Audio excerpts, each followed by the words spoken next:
I found one in a master bedroom once, and it was like, what the heck? It's master so bedroom weird. closet. And it was not just, you're probably saying, oh, it's just like a jacuzzi bath. No, it was a full-on hot tub set into the slab. Like, it was the weirdest thing I've ever seen.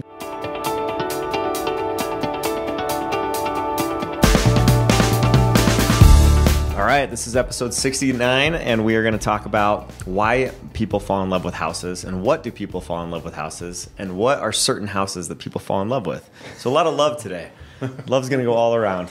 And it's true, though. Like, homes are emotional. I'm not tearing up right now, but like, I've had times where, obviously, you know, I've worked with people that have lived in a house for 9 years, and they've told me about memories that they've had in a home. And it is like touching to hear like how our product, right, that we sell, that we help people with, is such an emotional thing. And so obviously I think like personal memories and that sort of thing is a big part of like what makes homes so emotional. It's where you live, it's where you dwell, like it's where you like raise your kids in a lot of cases for a lot of people. But I think that there's certain aspects that make homes emotional appealing too. And when we're going through and looking with buyers, it's like, what's that magic thing that just like makes them go like, I have to have this, right? I have to have this home. What do you guys think some of those things are? I think some of the key things, like if you love to cook, your kitchen is going to be a huge priority for you. Mm-hmm. If you like to grow your own vegetables and you like gardening, land, you're sun. You're going to want sun exposure, right? So that's going to be important to you. If you hate to shovel, like a north-facing driveway in Denver, it's a real issue. Mm-hmm. It's true. Those types of things. So it all depends on, you know, if you have kids, backyard, you got a dog, you want a fence, that type of stuff. It varies from buyer to buyer, but being able to rank those priorities and then figure out what you can move around based on what fits your criteria. That's that'll really, you know, it might just be neighborhood. Yeah. Like I work this place and I don't want to cross the freeway because that's a 20-minute drive every day, and I don't want to do it.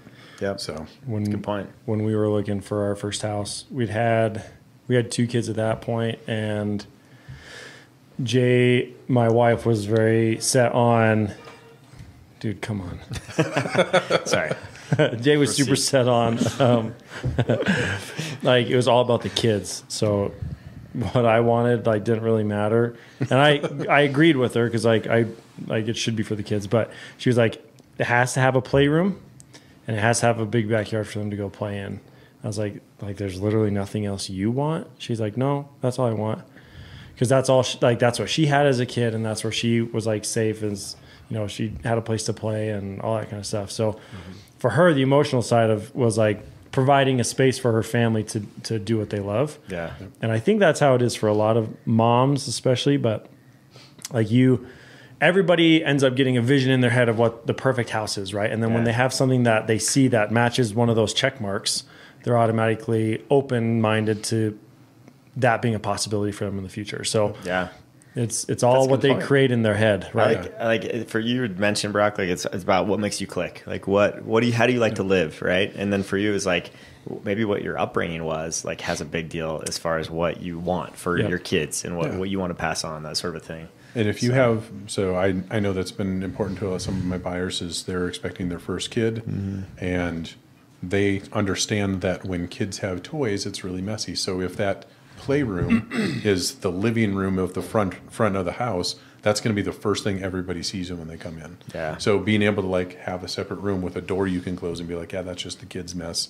So you're not cleaning the kids' mess up over and over again. True. It's little things like that. I think you guys have all kind of gotten that. The psychology of every buyer is different, but I think people do tend to lead with their heart instead of their head. The 2 things that everybody's looking for is, you know, financial security and a good decision as far as that goes. But a lot of people, the biggest thing is their lifestyle. And so according to Vanderbilt University, 84% of home buyers said finding a home in the right neighborhood was more important to them than finding the right home. So somewhere that people feel at home is something that's important. And I think, you know, if you're in your 30s, people are thinking about, hey, I want a more turnkey home. I don't want projects. I just want space for my kids. I have clients in their 20s who are like, hey, I want a house that has some projects that over the years I can work on them and add to them and expand into my house, maybe finish the basement. So the psychology of buyers, I think, changes as people go through phases of life. Yeah. But everyone knows what they want kind of in their gut. And surveys show that 70% of home buyers buy their home based off gut feelings. Yeah. So That's interesting.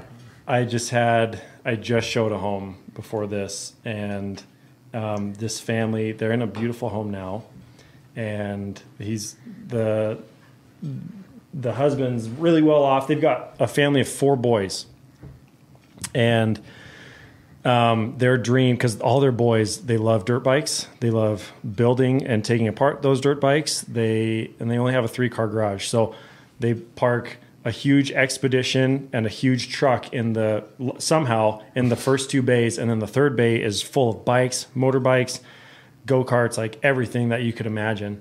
And so right now, the parents are like, we just want a place where our boys can roam. They just ride. They can just do their thing. Yeah. And the mom, she loves her house now. And they've put a lot of money into it. They've made it kind of a really beautiful place. But it's really interesting. When I showed them this house, I was like, there's no way she's going to sign off on any of this. There's no way. Like, she loves her house. She's put a lot of money into it. It's exactly what she wanted. They just put new floors in, like new cabinets, all this kind of stuff. But we go see this property. It's on 6 acres. It has a pool that's heated. It has this huge like RV barn. It was a 2,900 square foot barn on 6 acres of pretty flat land, rideable terrain with a gully at the end of it. Wow. And bigger than a lot of houses. And the house was like, it was a downsize from their house. They're in a 5,500 square foot house going down to like a 3,900 square foot home. And we're walking through the house, and she's really quiet. And we have a conversation after. I'm like, what are your guys' thoughts? She's like, yeah, it's like nice. The property's beautiful. Like the boys, and they had their 2 oldest with them, and the boys were like, oh my gosh, Mom, like this is the best. Oh, this is awesome. This is cool. And she's like, well, you'd have to share a bathroom with all your brothers. They're like, yeah, we would totally do that, blah, blah, blah, blah. And they were like all about it. And I was like, it's not going to happen. And then I talked to him today, or after the showing today. And she's like, let's do it.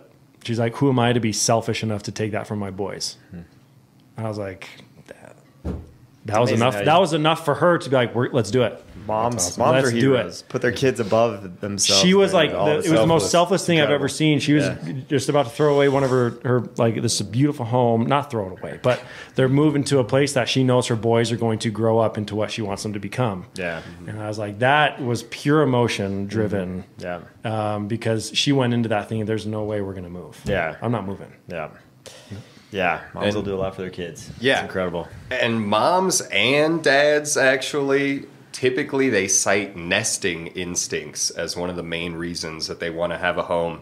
And research from Harvard University shows that you're more likely to vote in local politics. You're more likely to stay in the same spot, in the same neighborhood for longer. There's feelings of security, increased self-esteem. So there's a lot of benefits where when you find that right home and you have a place of your own, that there's psychological benefits to that home ownership as well. Yeah. Interesting. So when you guys are showing homes, what are some of the emotional things that you recognize while you're showing the home? Some of the emotional triggers. I know I've been through some beautiful homes that have the wrong paint, dirty carpet, and they have no staging furniture, so it's just loud and echoey in there. And then I see a home that's even smaller, where these people want a bigger home, a smaller home with it being staged and painted and the right carpet in there. All of a sudden, the emotional appeal is like, wow, this is great. Yeah. It has like only one of the 6 options that they wanted, but the emotional appeal of the home is much higher because the sellers put in a little bit more effort. You nailed it. I think it's paint. Like people love paint and flooring more than they think they love it. Yep. Like bar none, that's what creates the most emotional appeal. And then I think it's kitchen, like you mentioned, with appliances and counters, and specifically stainless and quartz right now is like driving emotion. And the one thing that I've noticed is people cannot envision what this wall would look like with a different color paint on it. Yeah. Like if there's a really dark paint on it and it looks like a tunnel when you're, it's really dark inside, and people can't envision, let's put an alabaster white up on the wall and all of a sudden everything looks better. It's something so simple. We see it enough where we've seen both sides of it and that type of stuff. I've painted enough walls in my life where I know the before and afters, and I can visualize that, and it's not a big deal for me. But some people just don't have that ability to be that creative and go on to that next step. So as a seller, you want to be able to create that for them ahead of time. And as a buyer, if you can look past that, you can get a great opportunity on a buy. Totally. Yeah. I think a big one is rolling up to the house. Your first impression is the curb appeal, right? So if you have a house that's like repainted, it's like nice, good colors, and it's not some like, seafoam green or pink in this case or whatever. Nice yard, things like that. That's an automatic like, let's go see what it looks like inside. That's like a great first impression, and that automatically starts your showing off on the right foot. And it puts people in a really good mindset to hopefully see past what you might see inside. Totally. And there are certain people that just like the emotional appeal of like how it looks from the street as they're pulling into the garage and out of the garage. Like that's something to them that they want to I call it there. the McAllister effect. Yeah, that's right. I mean, you look at the McAllister house from Home Alone, it's like, wow. That's for sale. I know it is for sale right now. It's got a basketball court in the basement. So, I think everyone's thing is a little different. You guys both mentioned landscaping. Like, I think there's some cool things you can do. And Jackson, you mentioned like what the kids want, what the kids get excited about. A lot of times is what really drives that emotional appeal because the parents want that for the kids.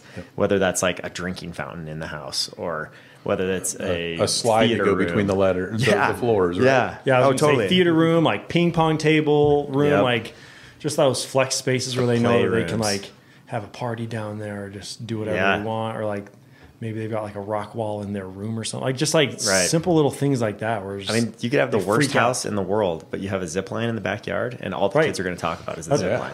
And that story that I just told you was like the land, the barn, and the pool. The boys were like freaking out. That's all they wanted. Underground trampolines, or like the built-in, the like turf areas that have like playgrounds, sport courts, stuff like that, sport courts, like, big deal. Hot tubs sometimes, like those can all be really emotional appeal items if they're not gross. Hot tubs can be, and good. if they work, and if they're actually outside. I found one in a master bedroom once, and it was like, what the heck? It's master bedroom weird. closet. And it was not just. You're probably saying, oh, it's just like a jacuzzi bath. No, there's a full-on hot tub set into the slab.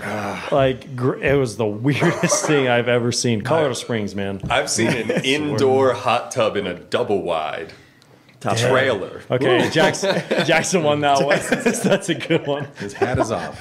They knew what they wanted. That's what made them click. They said my budget, hot tub. Big thing. It's funny. So on the negative side, on the opposite side of like the happy emotion. Have you guys ever walked into a house that just smells terrible?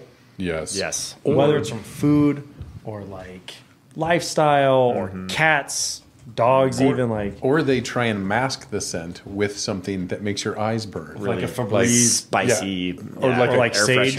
It burned something before. I've been in some, like, I have an allergy to cats that it's not very common when I'm showing a home that it'll be a problem.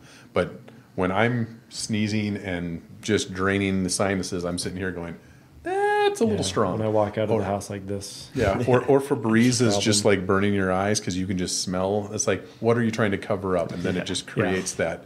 Well, if they're not honest about the scent in the home, what else are they going to be dishonest when about? you go in, you're like, oh man, this stinks. I just want to get out of here. They're going to just rush through the home. They're not even going to see the potential of it. And then it's done, right?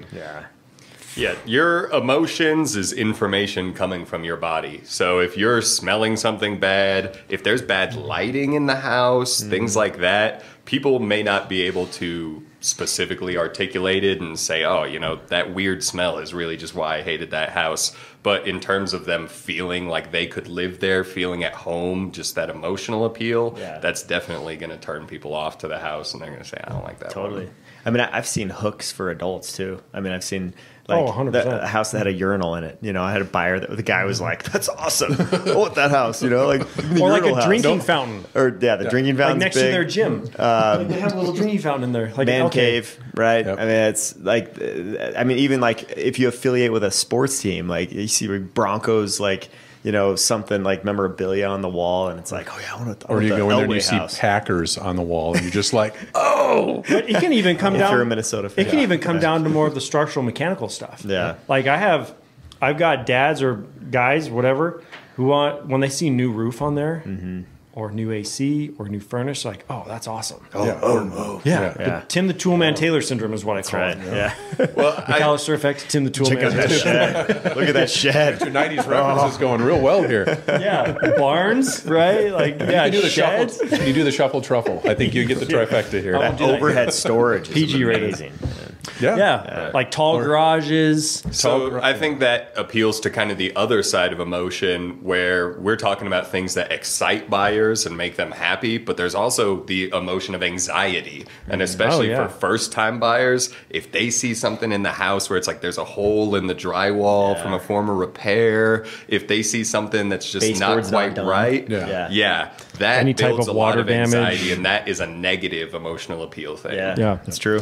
Goes I think both ways. I think there's hooks for women too. I mean, I've seen like closet organizers, like with a bunch of Built-ins. shoe cubby built-ins. I mean, The cool thing is by seeing that in the house, they see it solves a problem that they have in their current location. Totally. Yeah. And I think that's the key. So with the urinal in the house, I'm sure the couple has thought about putting the seat up or seat down. Yeah. And I'm sure that just eliminates a lot of that. A urinal is such a good idea. Yeah. So, it goes the other way too. When you have a house where like in the primary bedroom, right, it goes straight into the bathroom without a door, and there's lighting issues with them waking up at different times, or a private toilet area with no door. Yeah. Like heaven forbid that one creates some That is a big negative one, aura. the negative a lot of Carpet in the things. bathroom. It's like an open toilet yeah. right next to the shower. You're like, Yeah, emotions go both ways quickly. So listen, let's sellers. turn around and walk out of the house now. You guys are going to like the Yeah. master bathroom. Part of what we Primary do, bathroom, excuse me. well, when we're walking through a home with a potential person that's looking to sell, right? Like it's so important to catch those like eyesores, right? The things that like buyers are gonna have negative emotions about, so that we can fix that and then build on the things that create that positive emotion. Because ultimately, and that's like, that may sound to whoever's watching, it may sound more of like a salesman tactic, but it's not. It's in reality, it's like, let's look at what this house is really checking off your list. If you don't believe us, you'll see it on the feedback. Because it'll come. let me tell you this: unless you customize your home, which even then, 6 months later, you're going to realize that you don't have everything you want. You're going to have to sacrifice something, right? You have to realize that you're probably not 9 times out of 10, you're not going to get every single thing you want in the home. But when you have, I'd say 70% of the check marks checked off, you should really highly consider that house, especially in low inventory markets. Yep. So just creates that, whenever you have that emotional creation in positivity, that's kind of your body saying, hey, this is nice. This is a good idea. And following that gut feeling, like it says, right? Yep. And I think lifestyle as well, people being able to imagine themselves doing what they do in their normal life at the place. So we had a home where the buyer was like, my best friend lives 6 houses down. And so he's already imagining, hey, me and my buddy are going to be hanging out every day.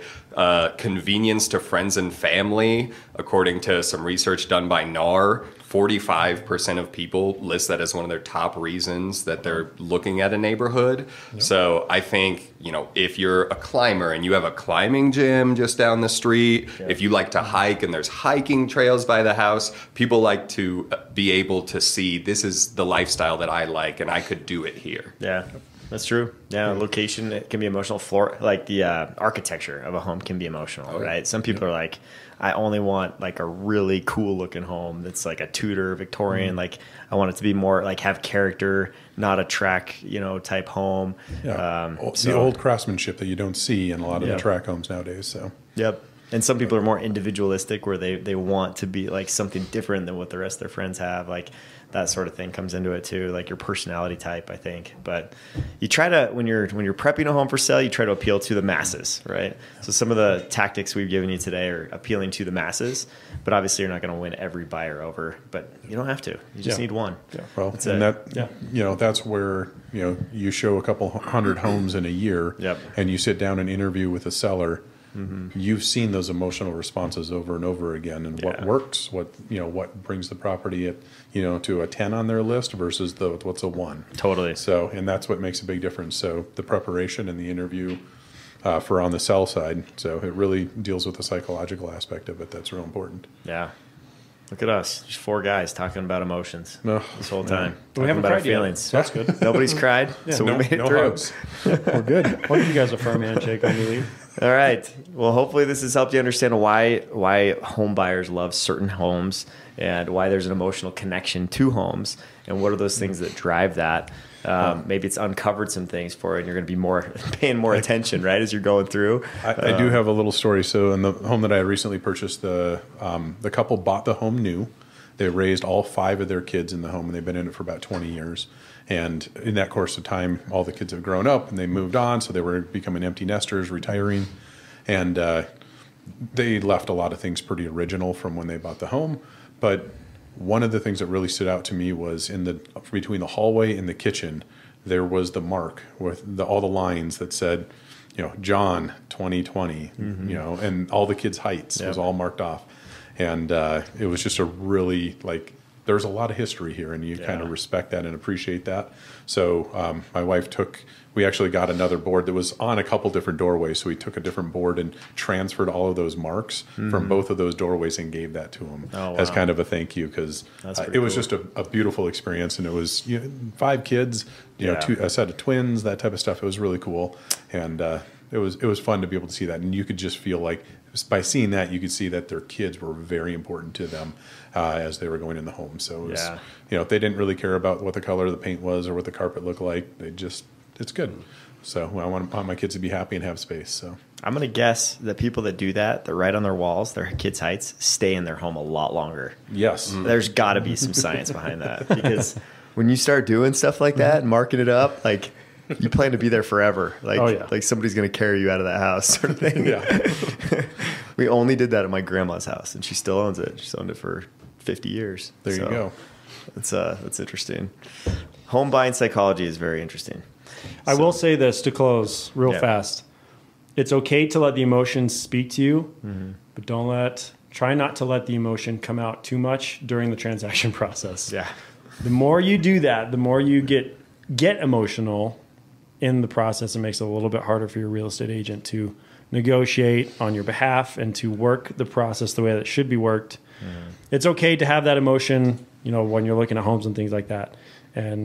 But try to harness it in a little bit when you do go under contract, because it makes it a little bit easier for us to work it for you guys. Yeah. As you're out there looking, fall in like with homes. Yeah. Don't fall in love. Fall in like. You can fall in love at closing. Be ready to just cut that off immediately if you have to. Totally. All right. Anything else before we wrap it up? Okay. Yeah. Well, hope you enjoyed listening, and we'll catch you on the next episode.